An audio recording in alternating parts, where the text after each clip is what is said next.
And there was no hype about the heat that Eric Bischoff had, man. He had creative issues with Jericho that caused him to leave, and ultimately we got Y2J, so roll tide on that.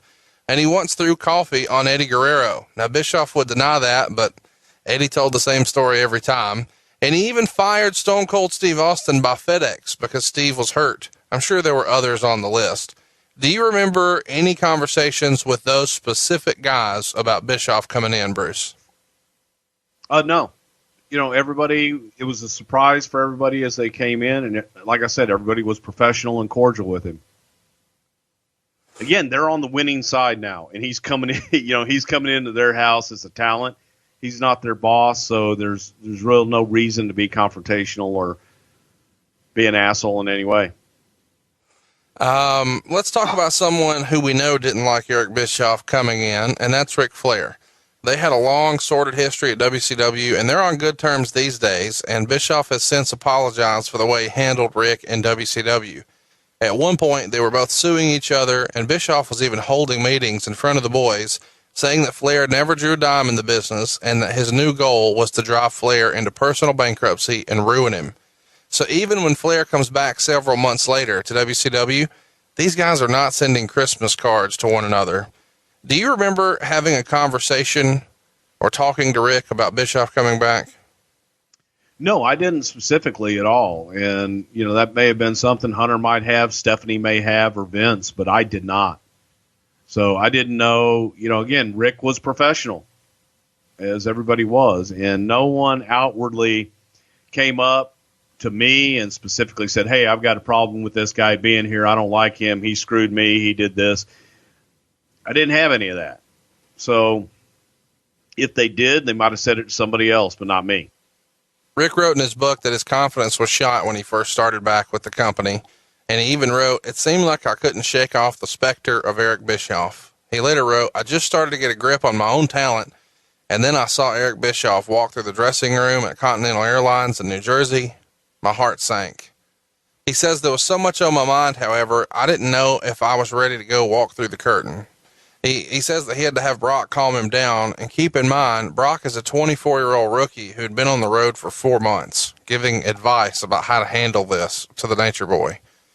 Ric wrote, I had 1,000 reasons for never punching out Bischoff in WCW. He was an executive. I had dragged my family through one lawsuit, and I didn't want to get caught up in another, particularly one I would lose. But when I was alone, I'd think to myself, why didn't you just beat the shit out of him? And I blame myself for never doing it. Now he was in the WWE as a performer, no different than me or anyone else. I finally had my chance.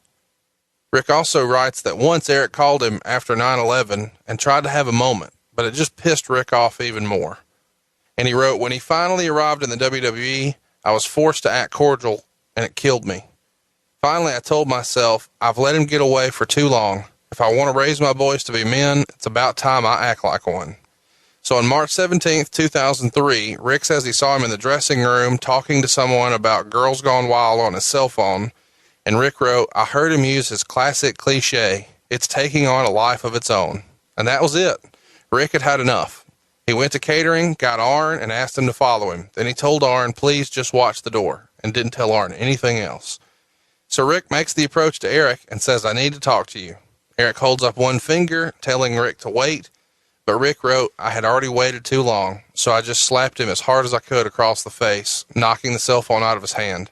He began backing up. I swung at him 3 times, but it couldn't connect because he was moving so fast. When Bischoff got to the wall, I pushed him onto a couch, climbed on top of him, and pressed my finger against his eye and said, I could take your fucking eye out right now. I backed away so he could rise from the couch and said, let's go, right now. Then Ric kicked Eric in the leg, and suddenly Sergeant Slaughter was between them, and Eric said, I'm not going to fight you. Eventually, of course, Ric had to answer to Vince and explain himself.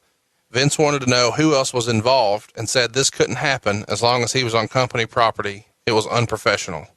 He asked him if there was anybody else he was planning to attack, and Flair said Hogan. Vince said, please don't do that.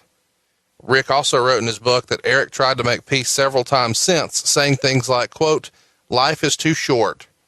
Ric responded by saying, he knows I'll never forgive him. Fuck no. Rick says in the weeks that followed, a number of guys came to him to tell him they wish they'd done the same thing to Eric back in WCW. Now, let's go to Eric Bischoff's book. He has a different account. He writes, of all the guys at WWE when I came over, Arn Anderson and Ric Flair were probably the only ones who were clearly not comfortable with me being there. But even they put it in their back pockets. Within a month, Rick and I were going out together and having a beer. Bruce, you were there. What happened? Because both of these accounts can't be true. Somebody's full of shit. Well, they were going out in a month and having a beer, and as far as outwardly and between each other, they did put it in their back pockets, and they were cordial, and they did act professional, with the exception of the one incident in St. Louis. So, and I wasn't there for the incident in St. Louis. I was actually in Houston, and I got a phone call from Jerry Briscoe, because I always produced all the stuff with Eric and Rick. And I was in Houston for some medical treatments, and I was going to St. Louis that night, and I knew that I had everything with Eric and Rick that night, and they had shit to produce together. And I got a phone call, and it was, well, your two boys are acting bad. I said, what happened? And he says, well, Eric and Rick got into a fight in the locker room. I don't know what happened. They're in with Vince now. Have fun. See you in a few. And I tried calling Rick. I tried calling Eric, and got messages. So I jumped on a plane and got there. And when I arrived, I don't know that – I think they had gotten together with Vince and shook hands and everything was fine. But then I was told, well, you need to go get with Eric and Rick and go over the night. You know, nobody's had a chance to do that because of all the bullshit that happened earlier on in the day. I got them both in the dressing room in the back there in St. Louis, and both were as if nothing had happened. And I actually grabbed Rick first. I said, hey, Rick, everything cool? He says, yeah, I'm fine, man. It's over. Don't worry about it. I'm fine. And they walked in, got them together. We did business, and it was as if nothing had happened. Did you know that this was going to happen at some point? No, I didn't. I really didn't, because again, like I said, they were fine with each other in public. Was there any heat on Rick or Arn afterwards? You know, I think that some people just kind of looked at it as a built up, that pent up emotion, and it was going to explode. Just needed to get it over with. It's like a pimple, man. It just needed to get out and move on. Since Rick wrote about it in his book, talk to me about Girls Gone Wild. Girls Gone Wild was a project. Damn it. The guy that did Girls Gone Wild was a friend of Eric's. Francis. Yes. And they were doing a pay-per-view in wherever the hell it was, South Padre. So Eric had come to Vince and said, hey, here's this idea to do something with Girls Gone Wild and do kind of a co-promotion where we do the production and everybody participate in the promotion. Snoop Dogg was involved in it. And this is where, I don't think I've told this story before about Snoop Dogg and Kevin Dunn on the air, have I? I'm not sure. Well, we go down, and it's essentially a WWE production that is doing the production of this live Girls Gone Wild competition in South Padre Island. And we've got a lot of different stars, probably the biggest one being Snoop Dogg. We have a lot of our production people down there. And Eric, and I believe Jason Hervey might have been involved as well. They're also down there on the production side, you know, writing this and being a big part of it. But the funniest story of it all, for those, everybody knows Kevin Dunn is the executive producer for WWE, and Kevin was the executive producer for this. And Snoop Dogg, they were all warned ahead of time that, listen, the cops are going to be out in force, no drugs. When we say no drugs, that means marijuana too. Since apparently that's a drug. Apparently it's illegal in Texas. So the cops and the state troopers and all this shit had come in and said, hey, if we smell one damn joint, anything coming in, we're going to arrest people. And we see any underage people drinking, we're arresting them. This show's going to be done with.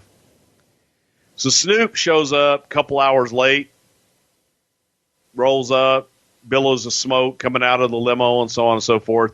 And as the legend goes, Kevin Dunn is beside himself because Snoop has missed all the rehearsals. He's showing up. They're getting ready to go live, and Kevin is trying to explain to Snoop what he's got to do for that night, and Snoop is just standing there staring off into the distance, puffing on a cigar. And Kevin is getting madder and madder because Snoop won't acknowledge him. And finally, Snoop, without ever looking at him, goes, "Hey, motherfucker, just because I ain't looking at you don't mean I ain't hearing you. I got this shit." And fucking just walked off. But it was for the crew, the WWE crew guys that were there and witnessed it. 2 of them called me within 30 minutes of that happening because I was at home. I had nothing to do with the damn thing.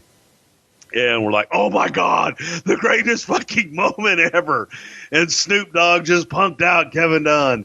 And Eric was there, and Eric, would tell the story. But, yeah, that was the Girls Gone Wild debacle that I don't know if that made any money or not. Somebody did, not us.